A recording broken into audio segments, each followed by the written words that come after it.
What's good, YouTube? My name is Coach, and in today's video, we're going to be reviewing the Eldrazi Unbound Precon. I always say this in the beginning of my videos. These videos are meant for players that are brand new to Magic the Gathering. So if you're someone that has years of experience playing Magic the Gathering, I may not be able to teach you anything new, so I suggest you just click the link for the deck list below and you review this deck yourself.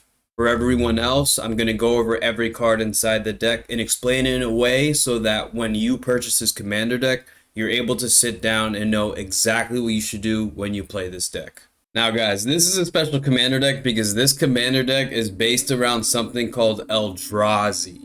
Eldrazi are the ultimate form of just destruction within the Magic the Gathering universe. These beings are nothing, they're almost hunger incarnate.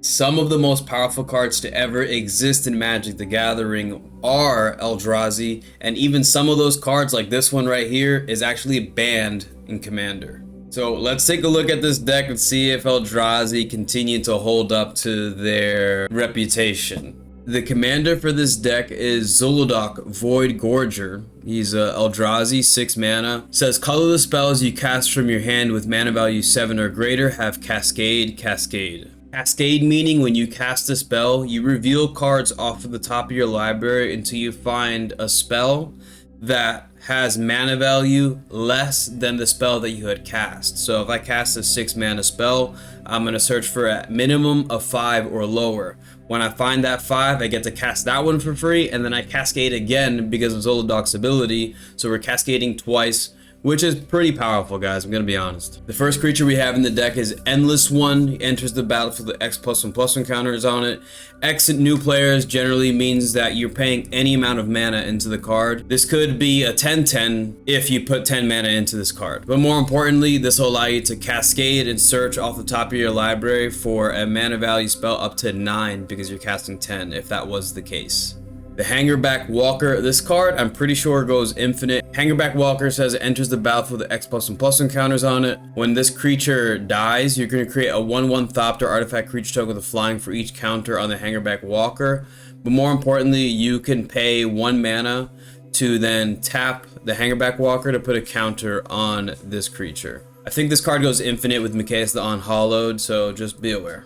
Oh, wow. Omarthus Ghostfire Initiate. Omarthus enters the battlefield with the X+1/+1 counters on it. Whenever you see 2X, if I put 2 mana into it, it's going to enter the battlefield with 1 counter. If I put 6, it's going to be 3. If I put 10, it's going to be 5. So it just divides it by 2. Whenever you put 1 or more +1/+1 counters on another colorless creature, you may put a +1/+1 counter on Omarthus. When Omarthus dies, manifest the number of spells on the top of your library equal to the number of counters on it. Manifest meaning you're going to take cards off the top of your library and just put them onto the battlefield face down as 2/2 creatures. Next we have the Stonecoil Serpent, Reach, Trample, Protection from Multicolored. Stonecoil Serpent enters the battle with X+1/+1 counters on it. Reach and Trample, Protection from Multicolored is not bad. It's just another way for you to be able to cascade a lot, technically. I'm surprised to see all the +1/+1 counter synergies with this deck. I didn't think that they would be doing that, honestly. Crashing Drawbridge, you can tap this to give your creatures haste until the end of turn, which is nice. Ornithopter of Paradise, it has flying, you can tap this to add a mana of any color, which is cool. Suspicious Bookcase, you can pay 3 mana to make a creature you control unblockable. Okay. Burnished Heart, this is going to put 2 basic lands onto the battlefield when you sacrifice it, which is a good card. Matter Reshaper, when Matter Reshaper dies, you reveal the top card of your library. You may put that card onto the battlefield. If it's a permanent card, the converted mana cost value 3 or less. Otherwise, put that card into your hand. So you basically just draw a card when this dies. Palladium Mirror, you're going to tap this for 2 mana, which isn't that bad. It's going to help you cast your Eldrazi. Eldrazi sometimes casts up to 15 mana. So cards like this are going to be important. You have a Skittering Cicada, Flash, so you can play this during your opponent's turn. You may cast colorless spells as though it had flash, so you can play anything on your opponent's turn inside this deck, technically. Whenever you cast a colorless spell until the end of turn, the Skittering Cicada gains trample and +X/+X, where X is that spell's mana value. Okay, that's not, I mean, it's a thing.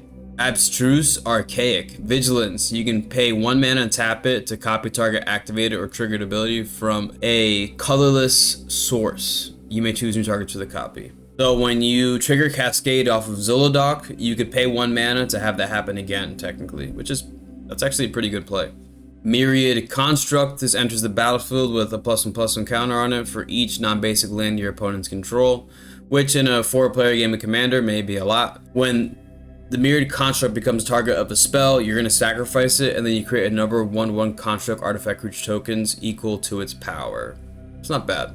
It's a card. We have a Scare Tiller. When this becomes tapped, or when you attack with it, you may put a land card from your hand onto the battlefield tapped, and then you can choose to return target land from your graveyard to the battlefield tapped as well. I would take this card out of the deck.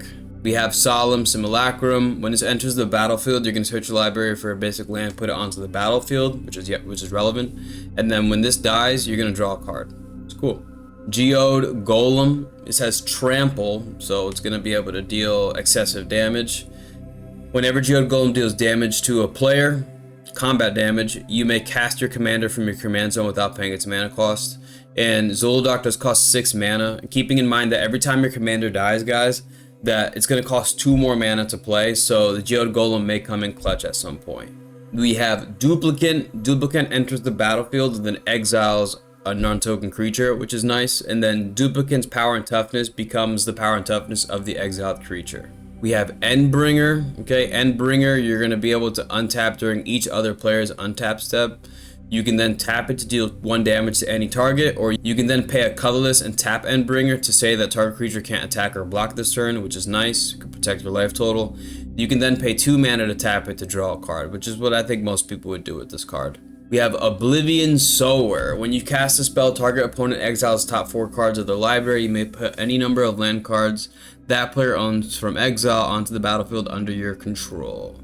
Okay. Soul of New Phyrexia. It says Trample, 6 mana. You can pay 5 mana to give your permanent indestructible till the end of turn, which is nice if you have all that mana left over. And then you can pay 5 if this ends up being in your graveyard. You can exile it from your graveyard and do the same thing, giving your permanent indestructible.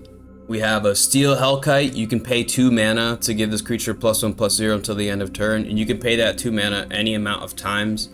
And then you can then pay X when you deal damage, or when you've dealt damage. You're then going to be able to destroy all non-land permanent that are converted mana X. So if I pay 2 mana, every 2 mana permanent that opponent controls is then destroyed. This is usually a good way to take out a bunch of tokens, because you pay 0 mana and then all the tokens go away, because tokens are 0 mana.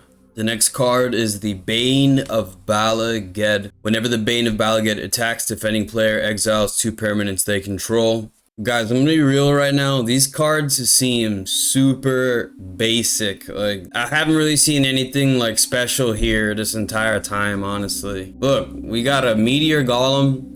When Meteor Golem enters the battlefield, destroy target non-land permanent opponent controls. Like, as a new player, guys, you gotta know it's been printed in almost every single commander set for the past like 4 or 5 years. Like, you know, this is Masters, man. This is Commander Masters. We have the Artisan of Kozilek. When you cast a spell, you may return target creature card from your graveyard to the battlefield. Annihilator 2.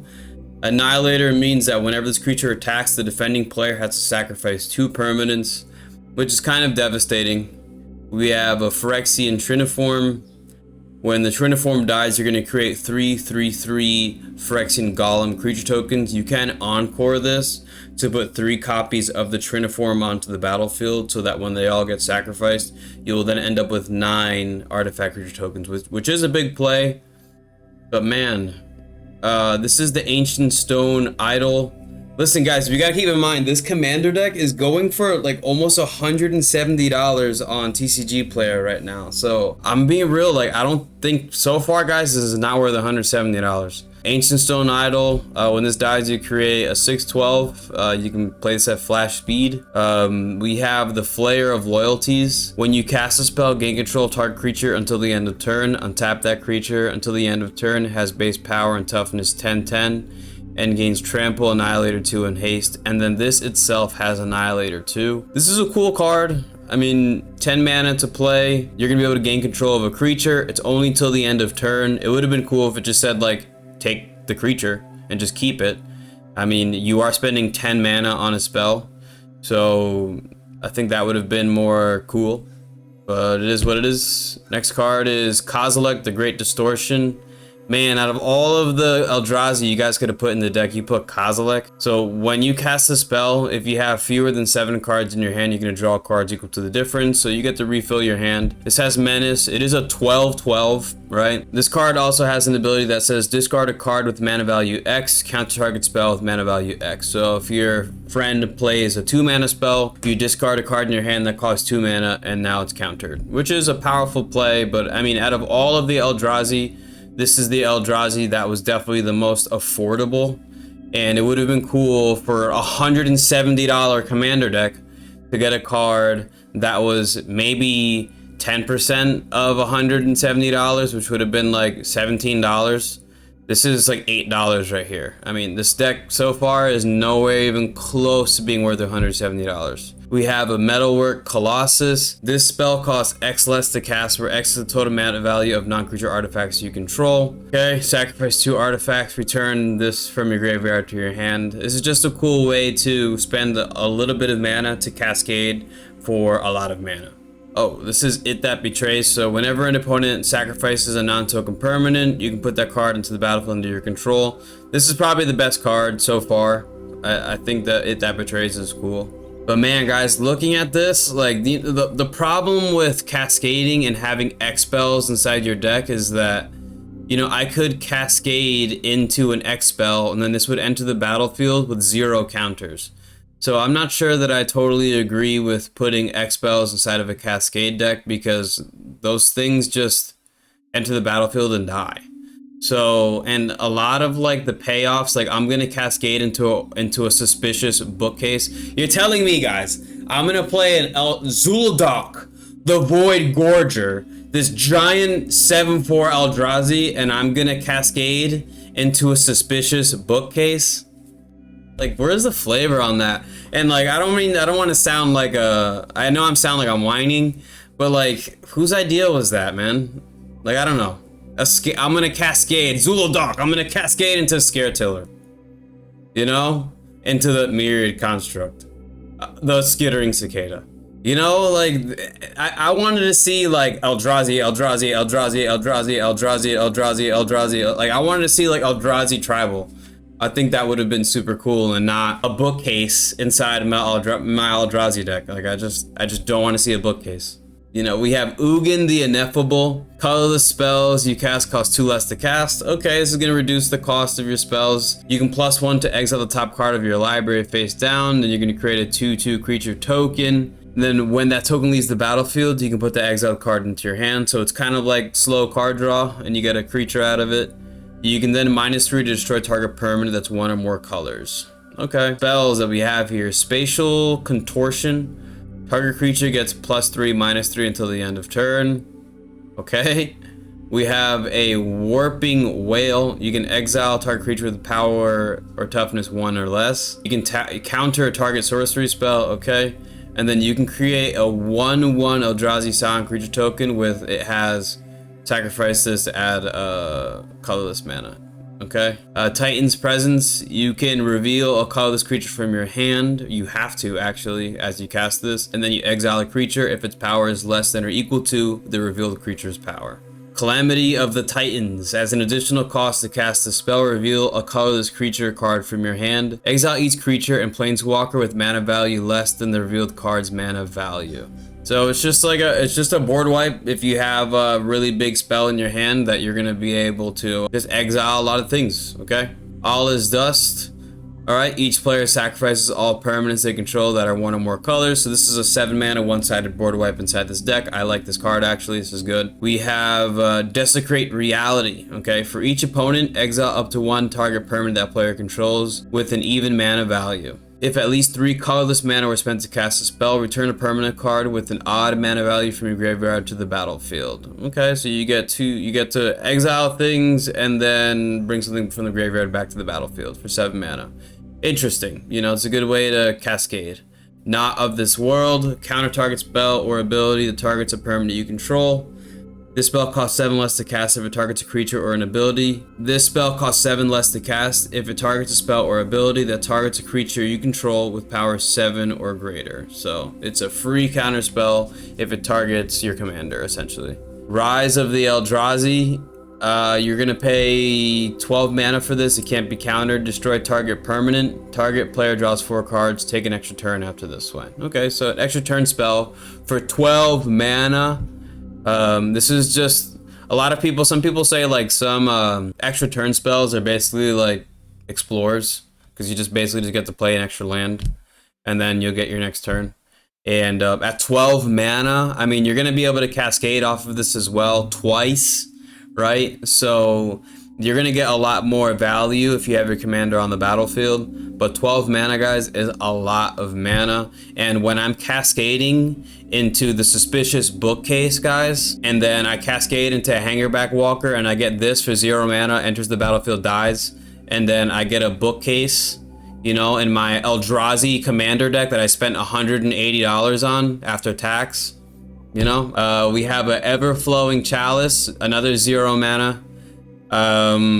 When this enters the battlefield, enters for each charge counter. When this enters the battlefield, it's going to enter with a charge counter for each time it was kicked. You pay 2 mana, so if you pay 2 mana, it's going to enter the battlefield with 1 counter. It'll add 1 mana when you tap it, and so on and so forth. We have Soul Ring, of course. You always keep the Soul Ring, guys. I don't think I even need to show Soul Ring. We have Soul Ring, guys. Always keep that card. We have an Endless Atlas. You're going to tap 2 mana to draw a card. Investigator's Journal. Investigator's Journal enters the battlefield with the number of suspect counters on it equal to the number of creatures a player controls. You can pay 2 to remove a suspect counter from Investigator's Journal, draw a card. You can then pay 2 to sacrifice the journal to draw a card. Lightning Greaves, cool. This is always a good card inside a commander deck. Maze Mine Tomb. You can put a page counter on this to scry 1. You can pay 2 mana and put a page counter to draw a card. When this has 4 more counters, you have to exile it, and when you do, you gain 4 life. We have a Mind Stone, which is going to add a mana to your mana pool. A Thought Vessel. Fire Shrieker, which is going to give your creatures double strike. Mirage Mirror is going to become a copy of an artifact creature you control. The Mirage Mirror, guys, can actually become a copy of your Suspicious Bookcase inside your Eldrazi $180 commander deck. Just know that that combo exists. We have a, oh my god, we have a Transmogrifying Wand. When this enters the battlefield, it enters with 3 charge counters on it. You can pay 1 mana to remove a counter to destroy a target creature, and then that creature becomes a 2/4 white ox. You know, you could cascade from Zhulodok into a Transmogrifying Wand. We have an Unstable Obelisk, which is gonna 3 mana. You can add a colorless to your mana pool. Okay, Worn Power Stone, alright, it's gonna give you colorless mana. Hedron Archive is gonna give you colorless mana. Mystic Forge, you can look at the top card of your library at any time. You may cast artifact spells and colorless spells from the top of your library. You can then tap this and pay 1 life to exile the top card of your library if you choose. This is going to help with the cascading. I actually really like to include a Mystic Forge inside this deck. I think this is a good card here. We have Perilous Vault. You can pay 5 mana and tap this to exile the Perilous Vault, and then you exile all non-land permanents. You might as well exile the Suspicious Bookcase over here so that you don't have to have that card inside your commander deck. We have the Thran Dynamo, which is 4 mana, tap to add 3 mana to your mana pool. We have the Forsaken Monument, which is something that they built after they built a $180 commander deck with a copy of Suspicious Bookcase inside this deck. Colorless creatures you can control get +2/+2 whenever you tap a permanent for colorless mana. You get a colorless mana. Whenever you cast a colorless spell, you're going to gain 2 life. This is a good card inside this deck. I like this. We have the Dreamstone Hedron. You're going to pay 6 mana to add 3 mana to your mana pool, and you can sack this to draw 3 cards. We have Cauldron Complete, which is a really cool card, I'm going to say. Really cool to cascade into this. When this gets equipped to a creature, that creature is going to gain First Strike, Trample, Indestructible, Haste, and when it deals combat damage to a creature, you're going to exile that creature, and it gets +5/+5. The Cauldron Complete itself is indestructible. This is a pretty cool card, guys. I like the include of this card. I ain't gonna front. I ain't gonna be a hater with this. We have a Darksteel Monolith. Okay, what is this? Indestructible. Once each turn, you may pay 0 rather than pay the mana cost for a colorless spell you cast from your hand. Here we go. Let's go. Let's go. Once each turn too. Wow, that makes the Cicada play really well. Once each turn, you pay 0 rather than pay the mana cost for a colorless spell you cast from your hand. Guys, let's go. Let's go. This is a good card. Thank you for saving everything. That just changed everything. Wow, this is a really good card, guys. I went from almost being like, guys, nobody should buy this commander deck, to literally everybody should buy this commander deck. Guys, this card is so cool. Yeah, you're going to have to spend money on this deck. Yeah, you're going to have to spend money to upgrade it. When you upgrade it, it's going to be awesome just to know that you're going to have a Darksteel Monolith inside your commander deck. And during each turn, you're going to be able to pay 0 for a colorless spell that you cast from your hand, guys. This is such a cool card. Let's go.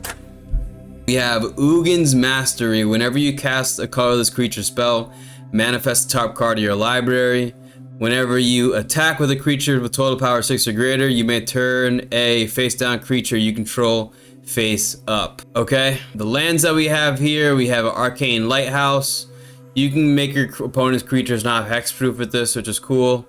The Arch of Orazka is going to give you the city's blessing, and if you pay 5 mana, you can draw a card. When you have a Darksteel Monolith, you're saving a ton of mana, which will allow you to activate this for 5 mana. We have Blast Zone, which is kind of like a land that's a board wipe, which is cool. We have Bonder's Enclave. Guys, I like all the little ways here and there where you can draw cards inside this deck. I think it's cool. 3 mana to tap this, you can draw a card. Only activate if you control a creature with power 4 or greater, which is easy inside this deck. Unless you have the Suspicious Bookcase on the battlefield only. You can tap this to add 2 mana to cast an Eldrazi. That's cool. Forge of Heroes. You're going to be able to put a counter on a creature who entered the battlefield this turn. Okay. We have the Gaia Reach Sanitarium, right? Each player is going to draw a card if you tap it for 2 mana. Cool. We have the Guildless Commons. This is going to enter the battlefield and force a land back into your hand. Mage Ring Network. You're going to be able to store mana into this so you can have an explosive turn with mana. Mirror Pool. This is going to enter the battlefield tapped. You can pay 3 and sacrifice this to copy an instant or sorcery you control. You can pay 5 and sack this to create a token that's a copy of a creature you control. You can do, guys, you can make the Mirror Pool, you can sack it for 5 mana, and then make it a copy of the Suspicious Bookcase. We have a Reliquary Tower, which says that you have no maximum hand size. We have the Rogue's Passage, which is going to give target creature you control unblockable, and this card is actually a really good card. And it's almost like Suspicious Bookcase is such a powerful card that they needed to put multiple copies of cards like this inside the deck. And there we go. There's another Suspicious Bookcase right there. You know, the person in the art is actually going to the Suspicious Bookcase. We have the Ruins of Orin Reef. This enters the battlefield tapped. You can put a counter on a colorless creature that entered the battlefield this turn if you wanted to. We have Scavenger Grounds. This card's actually good, guys. You can exile all graveyards. People on purpose play around this card when you have it on the battlefield. This is a good card. You have a Seagate Wreckage. You can pay 3 to draw a card. Only activate if you have no cards in hand. That's interesting. Shrine of the Forsaken Gods. You can pay 2, or you can get 2 mana and spend this mana only to cast colorless spells. Cool. Temple of the False God. Add 2. Cool. Tomb of the Spirit Dragon, right? You're going to pay 2, gain 1 life for each colorless creature you control, or add a colorless. Fine. Tyrite Sanctum, add colorless. You can make a creature a god and then make it indestructible, which is cool. Urza's Mine. I'm assuming there's going to be Urza's Power Plant and Urza's Tower. So once you have all 3 on the battlefield, each of these are going to add 3 mana to your mana pool, which is pretty cool. We then have a War Room. You can pay 3 mana and pay life equal to the number of colors in your commander's color identity to draw a card. In this case, there's 1, or maybe if it's devoid of color, I'm not sure how that interaction works. If you know how this interaction works, let me know in the comment section below. I'm imagining that this draws you 1 card. However, I don't know if colorless is no color. And then we have wastes. So there's 15 wastes inside this commander deck. so that these wastes are good. Wastes are hard to find, so it's cool to have 15 wastes. Honestly, I would have liked to just seen like 30 something wastes. That would have been cool with me too, but it's cool. It's whatever. I'm happy with it. Okay, so guys, that's gonna be my review for the Eldrazi Unbound Commander deck. If I have to give this a rating out of 10, I have to give this 8. I think that it's an 8 because Dark Steel Monolith costs 8 mana to play. And I think that this deck has a lot of cards in it that are like really, like Hangerback Walker's cool, that can go infinite. So that's a card you can take out and just cool. It's just cool to have in your collection. I mean, out of all the Eldrazi you can put in your deck, they put Kozilek inside here. I'm not sure that's super exciting for anybody. Unless you really like Kozilek. This Flare of Loyalties was cool. I don't know if this deck has to, if this deck doesn't plummet in price after the reveal of this deck, then I don't know why I'm making YouTube videos, because I don't know what I'm talking about.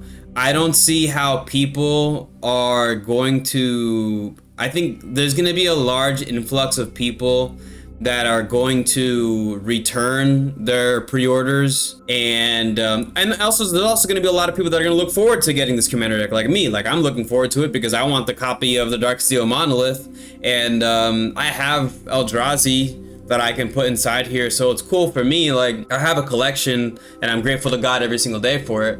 And I'm just saying that, like, for a person like me, where I have been playing Magic for almost like 10 years, that, like, yeah, this is cool for me, I can make this work. But if you're somebody that's literally brand new to Magic the Gathering, we're talking about spending $170 on a commander deck, and then we're talking about needing to spend, you know, almost the same amount or more to get the necessary cards to upgrade this deck.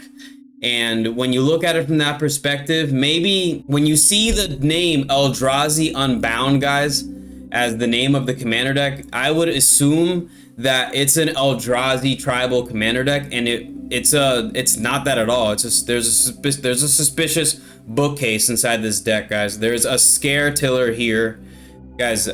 I think this was like a swing and like a foul ball that they hit it. They hit the ball. There's a Darksteel Monolith here, man. Like, this is really good, and like the foul, it almost looked like a home run, but it was just foul. You know, that's basically what happened with this deck. Like, the idea of Eldrazi is cool, and it's gonna carry this deck. I just think that looking at these group of cards over here, I mean, you do have cool cards, right? The Kaldra, like, I ain't gonna front, that's a cool card. There are also good includes inside here, like the Mystic Forge. This is gonna work really well inside this commander deck. You know, just in case, if you know, you can look at the top card of your library at any time. You know, you can cast spells from among them off the top of your library, and then you can pay 1 life to exile it, because if you have a suspicious bookcase on the top of your library, you're probably going to want to exile it if you didn't already take that card outside of your deck. So I think I've more than just kind of proved my point with this deck. Guys, if I'm being really honest with you, like, I'm very grateful to God that I got these commander decks when they were not worth $170. Guys, do not spend $170 on this, guys. Wait until this commander deck in particular, if you want this one, wait till it shows up at Walmart. Wait till it shows up at your local game store. And if they're charging $180 for this at the local game store, I don't know how that price is gonna hold, man. But like, it was there, and I don't see how, unless Darksteel Monolith is a $180 card, I don't see how that price holds here, man. This is surprising. This is very surprising. And but ultimately, like, you're gonna have a deck.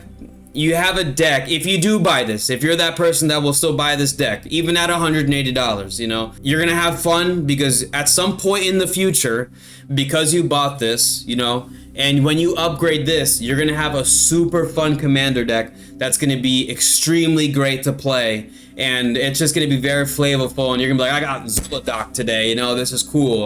Darksteel Monolith, and then at that point you would have already taken the suspicious bookcase out of your commander deck, and it would have been a lot more powerful, you know? And that's just what I think. So we're giving this an 8 out of 10 because Darksteel Monolith costs 8 mana. That's going to be it for today, guys. That's all of the Commander Masters reviews. So if you want to see all the other reviews, you can go on the channel and they will be there, okay? I always say the same thing when I end these videos. Always remember, eat healthy, okay? Work out every single day. And most importantly, you guys got to remember to believe in yourself, all right? Peace out, people.